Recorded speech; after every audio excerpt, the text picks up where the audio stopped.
আসসালামু আলাইকুম। Hello viewers, কেমন আছেন সবাই? আশা করি সবাই বেশ ভালো আছেন। আজকের ভিডিওটা হচ্ছে লিউগং ব্র্যান্ডের সিএলজি 856H মডেলের হুইল লোডার।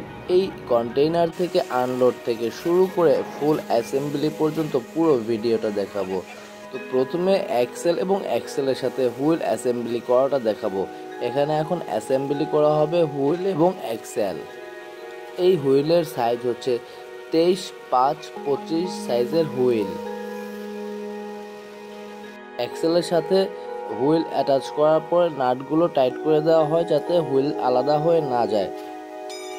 মোটামুটি এক্সেল এবং চাকা একত্র করে দুটো এক্সেল চাকা পাশাপাশি রাখা হবে পজিশন অনুযায়ী, ফ্রন্ট এক্সেল এবং রিয়ার এক্সেল। এরপরে এখানে দেখা যাচ্ছে যে হেডলাইট ফিটিং করা হচ্ছে এবং হেডলাইটের কানেকশন দেওয়া হলো ইলেকট্রিক সাপ্লাই লাইন। এরপরে এখানে দেখা যাচ্ছে যে সিঁড়ি লাগানো হচ্ছে, হুইল লোডারে ওঠার জন্য যে সিঁড়ি রয়েছে, এবং এখানে মাডগার্ড সিস্টেমটি লাগানো হলো এবং এখানে হুইল ফাইনাল টাইট দেওয়া হচ্ছে লম্বা একটি পাইপের সাহায্যে। এখানে দেখতে পাচ্ছেন যে হুইল সিস্টেমটি রয়েছে, এটা খুবই টাইট করে লাগাতে হয় কারণ প্রচুর লোড পড়ে চাকার উপরে। এরপরে দুটি যে এক্সেল, এগুলো ফাইনাল পজিশন করে রাখা হচ্ছে। এখন সবচেয়ে গুরুত্বপূর্ণ যে কাজ, যে ফুল বডি আপ করে এখানে এখন ইনস্টল করা হবে চাকা এবং এক্সেলের উপরে। তো দেখতে পাচ্ছেন যে ফুল বডি আস্তে আস্তে আপ দেওয়া হচ্ছে। এটা হচ্ছে লিউগং ক্রেনের মাধ্যমে। এই কাজটাই হচ্ছে সবচেয়ে গুরুত্বপূর্ণ এবং জটিল এবং তার সাথে বিপজ্জনক। একটু ভুল হলেই অনেক বড় ধরনের দুর্ঘটনা ঘটতে পারে, তাই সম্পূর্ণ সতর্কতার সাথে এই কাজটি করা হয়। ক্রেন অপারেটরকে সঠিক সিগন্যাল দিতে হয়। তো এখানে দেখতে পাচ্ছেন যে বডি আপ হয়েছে, এখন এক্সেলের উপরে ইনস্টল করা হবে।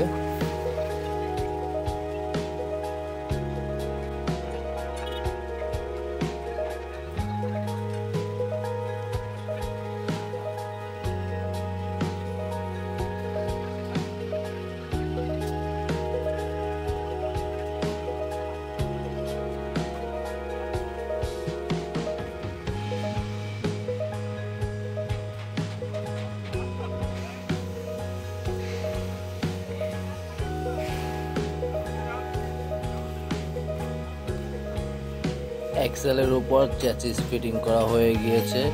এখন যে দ্বিতীয় কাজটি, ক্যাবিন স্থাপন করা। এখানে ক্যাবিন প্রস্তুত করা হচ্ছে বডির উপরে ইনস্টল করার জন্য। এখন নিয়ে যাওয়া হচ্ছে ক্রেনের মাধ্যমে। এরপরে হুইল লোডারটির চ্যাসিসের উপরে এই ক্যাবিনটি স্থাপন করা হবে।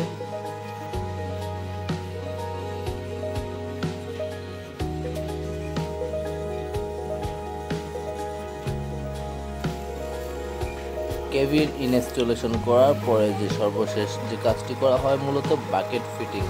এখন এখানে বাকেট ফিটিং করা হবে এবং দীর্ঘ 2 দিন প্রচেষ্টার পরে দুটি হুইল লোডার প্রস্তুত করা হয়েছে কাজ করার জন্য। এখন এই হুইল লোডার কাজ করার জন্য প্রস্তুত রয়েছে।